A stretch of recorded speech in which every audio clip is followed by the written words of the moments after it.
ભારતે લીધો પહેલગામ હુમલાનો બદલો.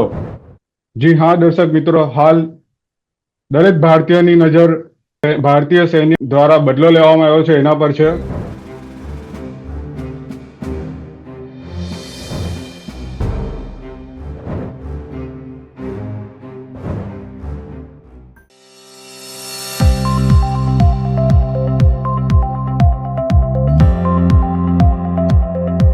નમસ્કાર દર્શક મિત્રો, હોટલાઇન ન્યૂઝમાં આપનું સ્વાગત છે.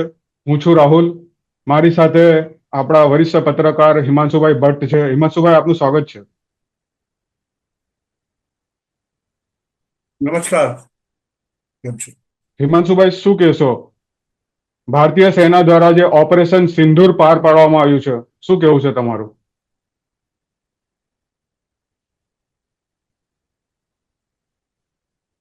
ઓપરેશન સિંદૂરની જ વાત કરીએ આપણે. કેટલીક વસ્તુઓ દર્શકોને ખબર પડી ગઈ હશે, કેટલીક વસ્તુઓ હજી નહીં ખબર હોય. હજુ હમણાં 10 વાગે ભારતીય કમ્બાઇન્ડ આર્મ ફોર્સીસના પ્રવક્તાઓએ ભારતે શું કર્યું તેની વિગતો દુનિયાને આપી છે. सुप्रभात देवियों और सज्जनों, मैं कर्नल सोफिया कुरैशी और मेरे साथ विंग कमांडर व्योमिका सिंह आज आपको 6 से 7 मई 2025 की रात 1:05 से 1:30 बजे के बीच भारतीय सशस्त्र बलों द्वारा अंजाम दिए गए ऑपरेशन सिंदूर के बारे में जानकारी देंगे। ऑपरेशन सिंदूर 22 अप्रैल को पहलगाम में हुए विभत्स आतंकवादी हमले के शिकार मासूम नागरिकों व उनके परिवारों को न्याय देने के लिए लॉन्च किया गया था। इस कार्रवाई में 9 टेररिस्ट कैंप्स को टारगेट किया गया और पूरी तरह से इसे बर्बाद किया गया। पाकिस्तान में पिछले 3 दशकों से टेरर इंफ्रास्ट्रक्चर का निर्माण हो रहा है। इसमें recruitment, indoctrination centres, training areas व लॉन्च पैड शामिल थे, जो पाकिस्तान और पाक अधिकृत जम्मू कश्मीर POJK दोनों में फैले हैं. અને દુનિયાને આપી છે. ચોખ્ખા શબ્દોમાં કહ્યું છે કે પાકિસ્તાન અને POJK એટલે પાકિસ્તાન ઓક્યુપાઈડ કાશ્મીર ગિલગિટ બાલ્ટિસ્તાન, જે પાકિસ્તાને ભારત પાસેથી પચાવી પાડેલું છે, તેના 9 શહેરો ઉપર ભારતે ગઈ રાતના, જો હું એક્ઝેક્ટ ટાઈમ આપી દઉં છું જે સરકારે આપ્યો છે આપણને, રાતના 1:05 થી 1:30 સુધીમાં, એટલે 25 મિનિટના સમયગાળામાં 21 આતંકી સ્થાનો ઉપર ભારતે હુમલો કરીને તેને નેસ્તો નાબૂદ કરી દીધા છે. કુવારીનો આંકડો લગભગ 190 જેટલો અપાઈ રહ્યો છે. 90 કહે છે કે 90 આતંકીઓને તો ઢેર કરી દીધા છે, પણ 27 પહેલગામના 27 હિન્દુઓના મોતનો બદલો 90 થી પૂરો નહીં થાય. આ જસ્ટ પાશેરામાં પહેલી પૂરી એટલે કે શરૂઆત છે. ભારતીય સેનાએ જ્યારે પહેલું સ્ટેટમેન્ટ આપ્યું ત્યારે સ્પષ્ટ રીતે કહી દીધેલું કે અમે કોઈ પણ સિવિલિયન ફેસિલિટી કે નાગરિકો ઉપર કે નાગરિકની કોઈ, એટલે કે ડેમ છે, પછી એ લોકોના ઇલેક્ટ્રિક ફિટિંગ્સ છે, આ છે તે છે, એ કશા ઉપર અમે ટાર્ગેટ નથી કરી. અમે ખાલી આતંકીઓ જ્યાં અગાડી તૈયાર કરાતા હતા તે સ્થાનો ઉપર ટાર્ગેટ કરીને આ હુમલા કર્યા છે. ભારતીય હવાઈ સેના અને ભારતીય ભૂસેનાના પ્રવક્તાઓએ જ્યારે વાત કરી ત્યારે એમણે નામ આપ્યા કેટલાક બહુ જાણીતા ચર્ચિત નામો છે. બહાવલપુર, કોટલી, સિયાલકોટ, મીરપુર, મુરીદકે. હવે આ બધી જગ્યાઓ એક એવી જગ્યાઓ છે કે જ્યાં ભારતીય સેનાના પ્રવક્તાએ, ભારતીય સેનાએ તો પિનપોઈન્ટ કરીને કહ્યું છે કે 2023માં જે હુમલો થયો તે અહીંયાથી થયો હતો. તેના 26/11ના અજમલ કસબ અને હેડલી પણ જ્યાં આગળ હતા ત્યાં સિયાલકોટની બાજુમાં એક જગ્યા છે, તેને પણ નેસ્તો નાબૂદ કરવામાં આવે છે. એટલે કહેવાનો મતલબ એ કે ભારતીય સેનાએ, પછી તે મૌલાના મસૂદ અઝહર હોય, લશ્કરે તોયબા હોય, હાફિઝ સઈદ ના ઘર હોય એટલે કોટલી હોય, બહાવલપુર હોય, મૌલાના મસૂદ અઝહરનું, કે પછીથી હિઝબુલ મુજાહિદ્દીનની સિયાલકોટની એમની આતંકી શાળાઓ, આ બધાનો નાશ કરવા માટે એક બરાબર પ્લાન બનાવ્યો હતો અને તેની ઉપર 25 મિનિટમાં એવું ખરાબ બોમ્બિંગ કરવામાં આવ્યું છે કે એ બોમ્બિંગની અંદર ભારતીય સેનાનો દાવો છે કે ઓછામાં ઓછા 90 આતંકીઓ તો માર્યા ગયા છે. જો તમે પાકિસ્તાની મીડિયા જુઓ, જે આંતરરાષ્ટ્રીય સમુદાયમાં જોવા, પહેલી વખત આઈએસઆઈ જે છે એની જે પ્રેસ વિંગ છે, આઈએસપીઆર કહેવાય છે, આઈએસપીઆર ના પ્રવક્તાએ એ વાત કબૂલ કરી છે કે હા, ભારતે અમારી ઉપર હુમલો કર્યો છે અને 9 સ્થાનો ઉપર 21 જગ્યાએ હુમલો થયો છે. એવું કહેવાય છે કે બાવલપુરમાં તો સ્થિતિ ખૂબ જ ભયાનક છે. ત્યાં આગળ ઓછામાં ઓછા 100 થી 150 વ્યક્તિઓ ગંભીર રીતે ઘાયલ કરાયા છે. આખી મસ્જિદનું બિલ્ડિંગ નેસ્તો નાબૂદ કરી દેવાયું. આવું તો ઘણી જગ્યાએ થયું છે. અને આ બધી જગ્યાઓ, દર્શક મિત્રો યાદ રાખજો, ભારતીય સીમાથી કે લાઇન ઓફ કંટ્રોલથી લગભગ 70 કિલોમીટરના અંતરમાં છે. અને એવું કહેવાય છે કે ભારતીય વિમાનો તો પાકિસ્તાની સીમામાં ઘૂસ્યા જ નથી. પણ રિપોર્ટ કંઈક એવો બી આવી રહ્યો છે કે ભારતીય વિમાનો આ બોમ્બમારો કરીને પાછા ફરતા હતા ત્યારે પાકિસ્તાની સેનાના વાયુદળના કેટલાક વિમાનો એનો પીછો કરવા અને એમાં ભારતીય સરહદમાં ઘૂસી ગયા તો એક ચાઇનીઝ બનાવટના JF-19 ને બી તોડી નાખ્યો છે. આ પણ રિપોર્ટ આવે. એકચ્યુઅલ ખુવારી કેટલી છે તેનો રિપોર્ટ તો હવે જેમ જેમ સ્થિતિ પ્રોગ્રેસ થતી જશે તેમ તેમ ખબર પડશે, કેમ કે બહુ ભયાવહ સ્થિતિ છે. ડ્રોનથી પાડેલા ભારતીય સેનાના, ભારતીય વાયુદળના કેટલાક પિક્ચર્સ અને વિડીયોઝ આવી રહ્યા છે. સાથે સાથે ત્યાં ગ્રાઉન્ડ ઉપર પાકિસ્તાનની અંદર બધું સમુસૂત્રું નથી ભાઈ. એવા તત્વો પણ છે જે એમ કહે છે પાકિસ્તાનમાં કે તમે આ હાઈ પ્રોફાઇલ ટાર્ગેટ્સ એટલે કે મૌલાના મસૂદ અઝહર, હાફિઝ સઈદ જેવાને તમે લોકોની વસ્તીમાં રાખશો તો કોલેટરલ ડેમેજ તો થશે જ. એટલે એમને મારવા માટે જ્યારે દુશ્મન આવશે ત્યારે ખાલી એને જ વાગશે એવું નહીં હોય, એની સાથે વાળા આજુબાજુ વાળા 50-100 લોકો પણ મરી જશે અને કોલેટરલ ડેમેજ કહેવાય. અને એ કોલેટરલ ડેમેજ બહુ મોટે પાયે કરવામાં આવે છે. માફ કરજો, ભારતીય સેનાએ અને ભારતના સરકારી તંત્રે બહુ સ્પષ્ટપણે કહી દીધું છે કે આ પહેલગામનો બદલો છે. અને ભારતે આંતરરાષ્ટ્રીય સમુદાય માટે જે પોતાની પ્રેસ વિજ્ઞપ્તિ બહાર પાડી છે, પ્રેસ નોટ બહાર પાડી છે, એમાં બહુ સ્પષ્ટ કહ્યું છે કે આ નોન એસ્કેલેટરી છે. એટલે અમે તો ખાલી અમારી ઉપર થયેલા આતંકી હુમલાનો બદલો લીધો છે. તો સામે પક્ષે પાકિસ્તાનના આઈએસપીઆરે એ વાત સમજીને એમ કહી દીધી છે ભાઈ કે હા, હુમલો થયો છે, એનો જવાબ અમે અમારા સમયે અને અમારા એને. હવે પાકિસ્તાન જો કંઈ પણ કરશે, કંઈ પણ કરવાની હિમાકત કરશે, તો ભારત, આ તો શરૂઆત છે ભાઈ. હજુ તો શ્રી ગણેશ થયા છે. જેમ દિવાળી આવે ને એમ દિવાળીના દિવસો જેમ જેમ નજીક આવતા જાય તો દિવાળીના દિવસ પહેલા 11ના દિવસે આપણા ઘરમાં જ નાના છોકરા હોય તો એને આપણે 2000 રૂપિયાના ફટાકડા લાવી આપ્યા હોય તો તે 11 થોડાક કાઢે અને ફોડે, 12 થોડા ફોડે. એ મોટો જથ્થો રવા દે દિવાળીના દિવસ. એટલે ભારતે દિવાળી ઉજવવાની શરૂ કરી છે. આ વસ્તુ બરાબર સમજી લેજો, કેમ કે એક વસ્તુ બહુ સ્પષ્ટ છે. આજે ભારતે આંતરરાષ્ટ્રીય સમુદાયને એ વાત બતાવી દીધી છે કે પાકિસ્તાન પાસે એર ડિફેન્સ જેવું કશું છે. ભારતીય રાફેલ જોડીને અંદર ગયા હોય કે ભારતીય ડ્રોન્સ ગયા હોય કે પછી ભારતે પોતાની સરહદમાંથી જ રહીને 60 કિલોમીટર 100 કિલોમીટરની રેન્જવાળા બેલિસ્ટિક મિસાઇલ્સ ચલાવ્યા હોય, પાકિસ્તાની એર ડિફેન્સ એમાંનું કશું રોકી શકે. એ લોકોને ખબર જ નથી પડી કે રાતના 1 વાગ્યે જ્યારે ભારતે પેલા દિવાળીના ફટાકડા ફોડતા હોય એવી રીતે ફોડવાના શરૂ કર્યા પાકિસ્તાની સેનાની ઉપર, પાકિસ્તાની પ્રદેશો પર, ત્યારે એમને ખબર જ નહીં પડી. કઈ રીતે? તો આ એર ડિફેન્સ શું થયું? અને એમને એ વસ્તુની ખબર છે, ખબર એ બી પડી ગઈ કે ભારતે S-400 ની ગન્સ સરહદ પર મૂકી દીધી છે. એટલે વિરોધીનું કોઈ પણ વિમાન ભારતીય એરસ્પેસમાં પ્રવેશશે એને S-400 મારી નાખવા, તોડી પાડવા માટે સક્ષમ છે.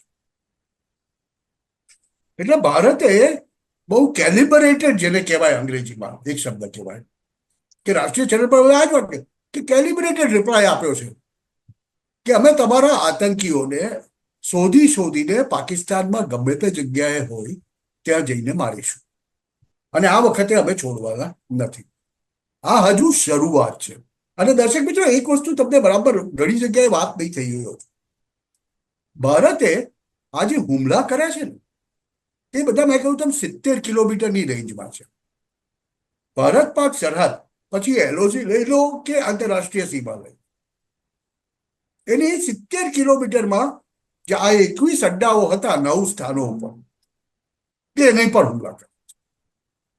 હવે જસ્ટ વિચારી જુઓ કે પાકિસ્તાન એના કોઈ 10 બોમ્બર મોકલે કંઈક બોમ્બિંગ કરવા માટે ભારતમાં, કે જે આજ સુધી એ લોકો સફળ થયા નથી, એ લોકો કોઈ વિનાશ મેળવવા, કેમ કે આપણી એર ડિફેન્સ સિસ્ટમ બહુ સારી ચાલતી હોય છે. તો એનો જવાબ શું આવશે?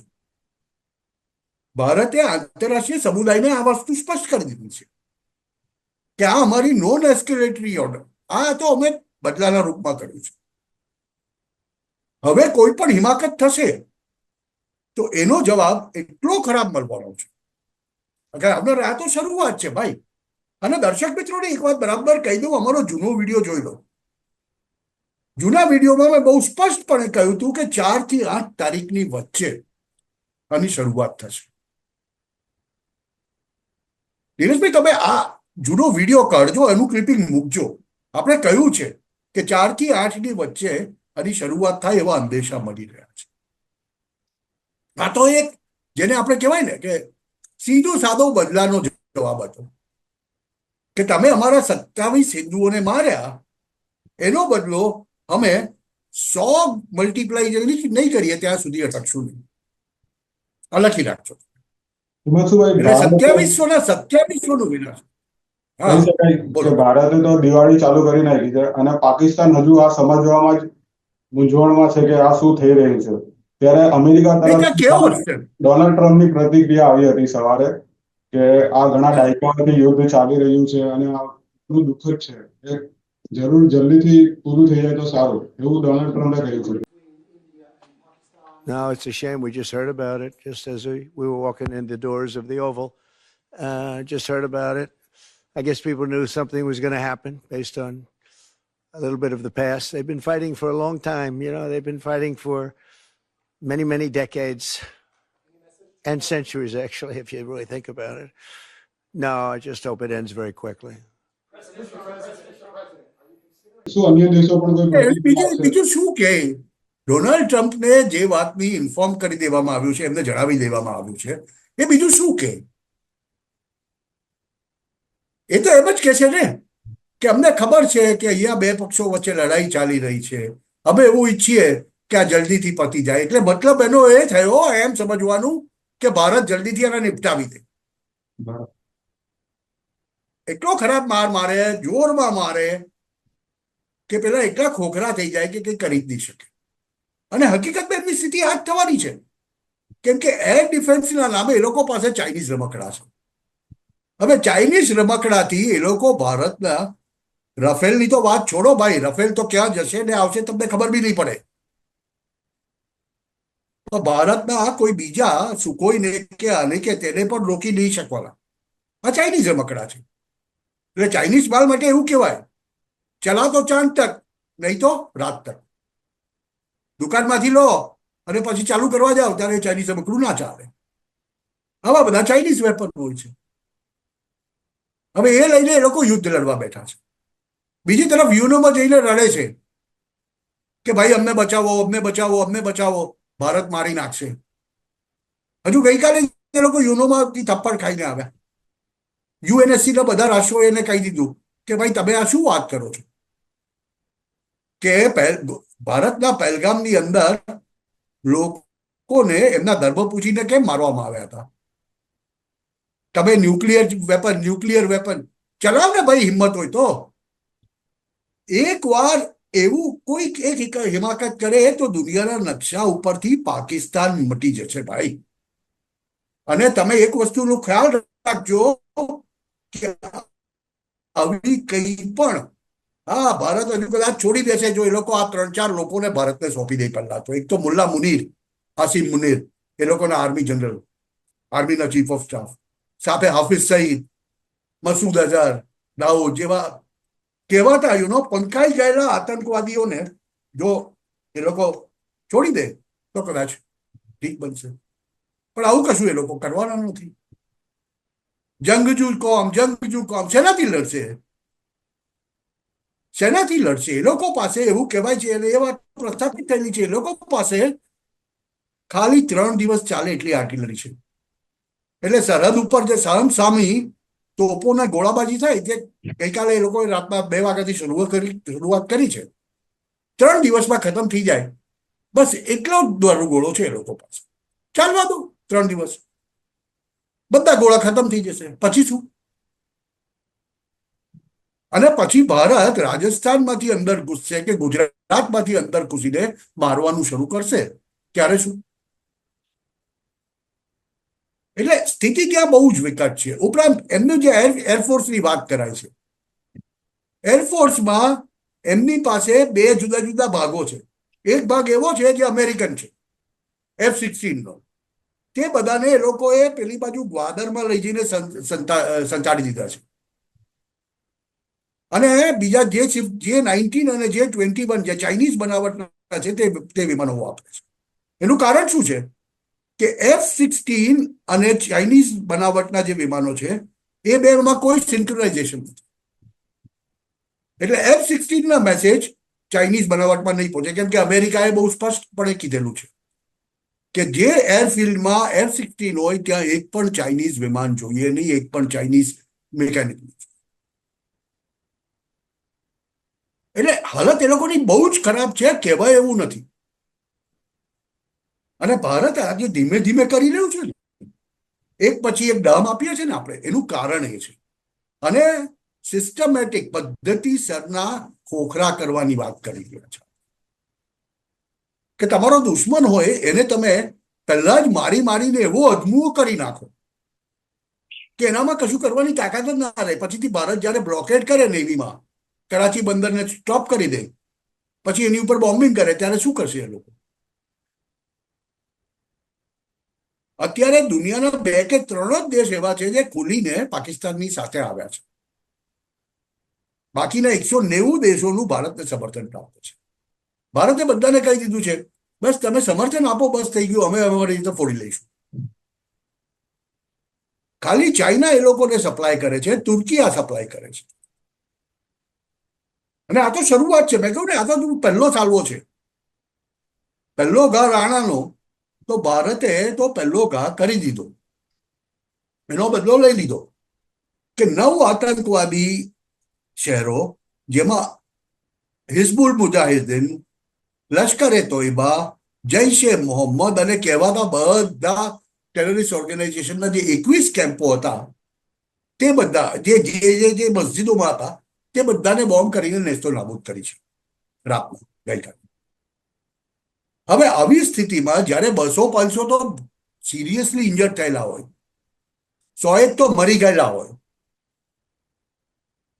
ત્યારે શું પાકિસ્તાનને જવાબ આપવાનું એની પ્રજા પણ નહીં પૂછે પાકિસ્તાની શાસકોને કે તમે આ શું કરી રહ્યા છો? તમે જો લડવા જ નીકળ્યા છો તો પછી લડો. જવાબ આપવો પડશે પાકિસ્તાન. અને એ જવાબનો જે જવાબ મળશે ને તે બહુ જ ભયંકર હશે. એટલે આ જો શરૂઆત છે. 14મી મે પછી સ્થિતિ જામશે. માફ કરજો યુદ્ધ માટે મારે આવું કહેવું નહીં જોઈએ. આ યુદ્ધ નથી, આ એક તરફી માર છે.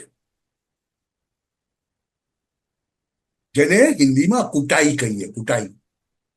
આ પાકિસ્તાન જેવા રોગ દેશની એક કુટાઈ શરૂ થઈ છે. અને જેમાં પછી ડોનાલ્ડ ટ્રમ્પ હોય, વ્લાદિમીર પુતિન હોય, રશિયા હોય, અમેરિકા હોય, બધા જ કહે છે કે ભાઈ મારો તમે ખોખલા કરો. કેમ કે દુનિયામાં કોઈ પણ જગ્યાએ કોઈ પણ આતંકવાદી ઘટના બને છે એનું મૂળ ક્યાંક ને ક્યાંક પાકિસ્તાનમાં આવે છે. એટલે બધા એવું ઈચ્છે છે કે પાકિસ્તાન ખતમ. આજે જે મોકડ્રીલ થવાની છે એને કઈ રીતે જોવો છો તમે? હા, ભારતમાં આજે મોકડ્રીલ થવાની છે, સાયરન વગાડવાના છે ને નાગરિકોને જે આ તો એ સીધી વાત છે ને. મોકડ્રીલ તો થશે, કરવી પડશે. તમને કોઈને તો ખબર જ નહીં હોય 1971 આ વસ્તુ થતી હતી. જ્યારે ભારત પાકિસ્તાન યુદ્ધ થયું અને 15 દિવસના એ યુદ્ધમાં ભારતે પાકિસ્તાનના 93,000 સૈનિકોને બહાર લીધા હતા બાંગ્લાદેશ. યુદ્ધ કેદી તરીકે 3 વર્ષ આપણે એ લોકોને ખાવાનું ખવડાવ્યું છે. એ વખતે આ મોકડ્રીલ થતી હતી અંધારપટ. એટલે મોટા ભાગની તો ભારતની પ્રજાએ એ જોયું જ નથી. ત્યારે આપણે તો અંધારપટ જોયું નથી, યુદ્ધ જેવું વાતાવરણ જોયું નથી. આ દેશને સચેત કરવાની વાત છે અને સાથે સાથે દુનિયાને બતાવવાનું છે કે વી આર રેડી, અમે તૈયાર છીએ. તમારે આ વખતે તમે એમ સમજતા હોય કે દર વખતે પહેલી વખતે આપણે સર્જિકલ સ્ટ્રાઇક કરી અને વાત ત્યાંથી પતાવી દીધી. હવે આવું કશું નહીં થાય ભાઈ. હવે તો તમારું પરમેનન્ટ ઇલાજ કરવામાં આવશે.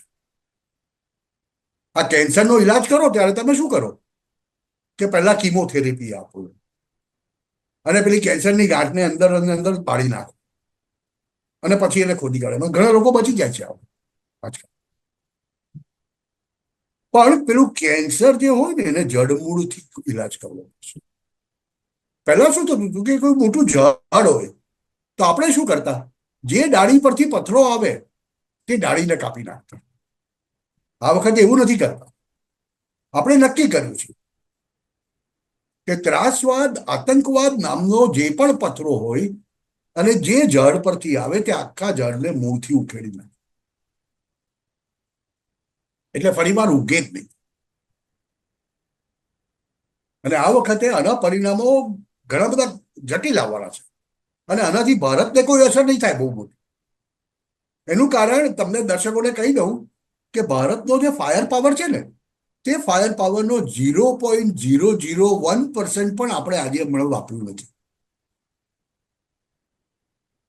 0.001%.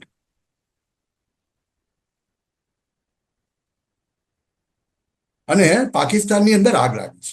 હિમાંશુભાઈ, તમે જણાવ્યું કે પાકિસ્તાને ચાઇનીઝ રમકડાનો ઉપયોગ કર્યો છે. ચાઇનીઝ છે, શું અન્ય દેશો હસ્તક્ષેપ કરશે આમાં? ચાઇના કોઈ પ્રતિક્રિયા આપી શકે? સીધી વાત છે. ચાઇનીઝ સીધા ભારત સાથે નહીં લડે.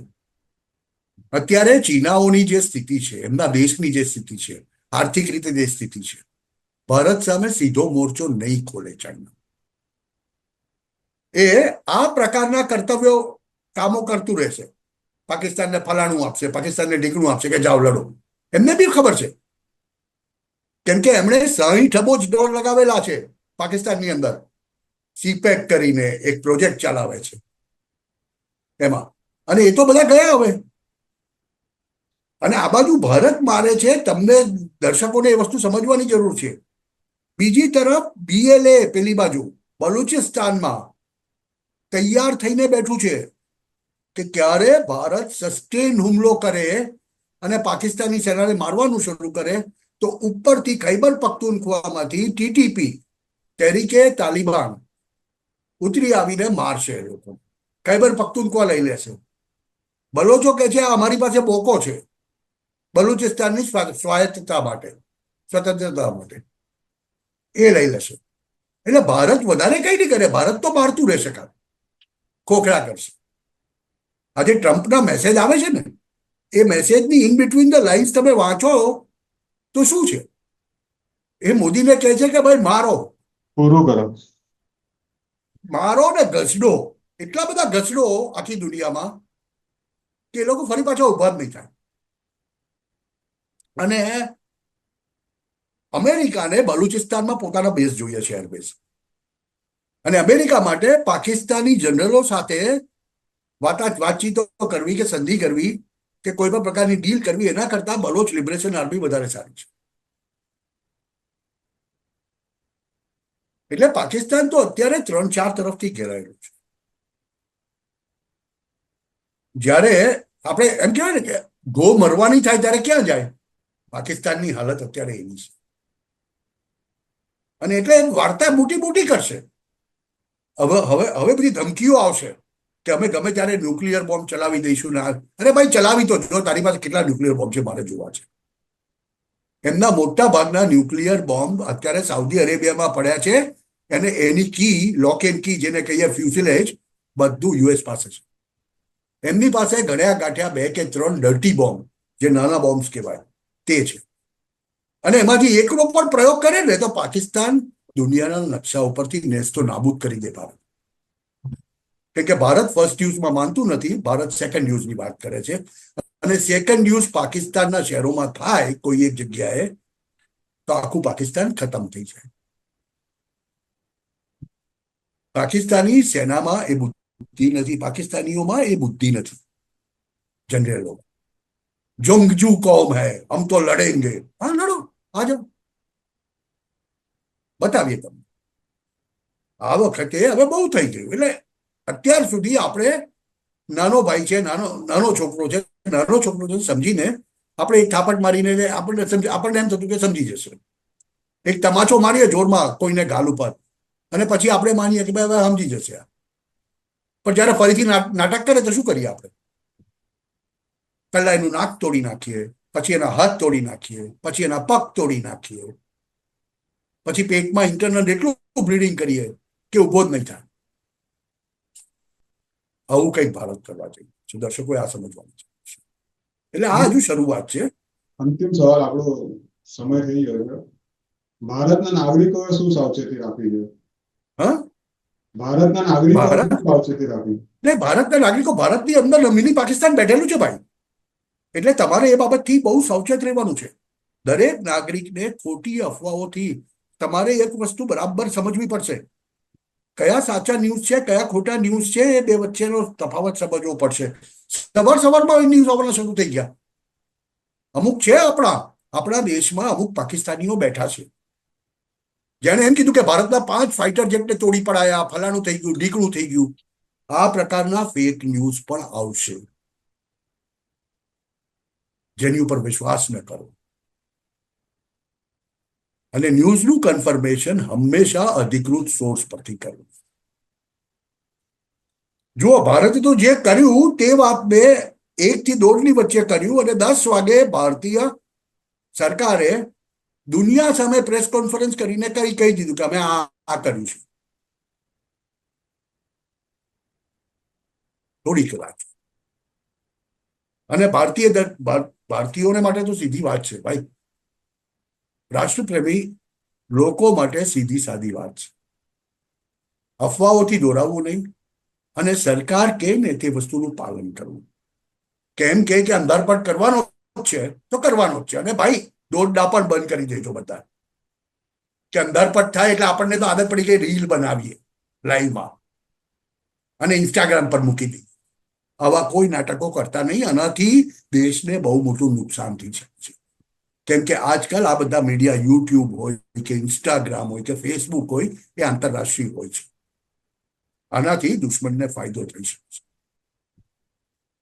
મહેરબાની કરીને આવા કૃત્યોથી દૂર રહેવું. તો દર્શક મિત્રો, આપણે સાંભળ્યું તેમ હિમાંશુભાઈએ ખૂબ સરસ વાત કરી છે કે આપણા લોકોએ પણ સમજીને દુશ્મન દેશને કોઈ ફાયદો ન થાય એવી કોઈ હરકત કરીને જોઈએ. હિમાંશુભાઈ, તમે અમારી સાથે જોડાયા એ બદલ ખૂબ ખૂબ આભાર આપનો. નમસ્કાર. નમસ્કાર દર્શક. આવા પ્રકારના વિડીયો તમને જોવા ગમતા હોય તો હોટલાઇન ન્યૂઝ ચેનલને લાઇક, શેર અને સબસ્ક્રાઇબ કરો.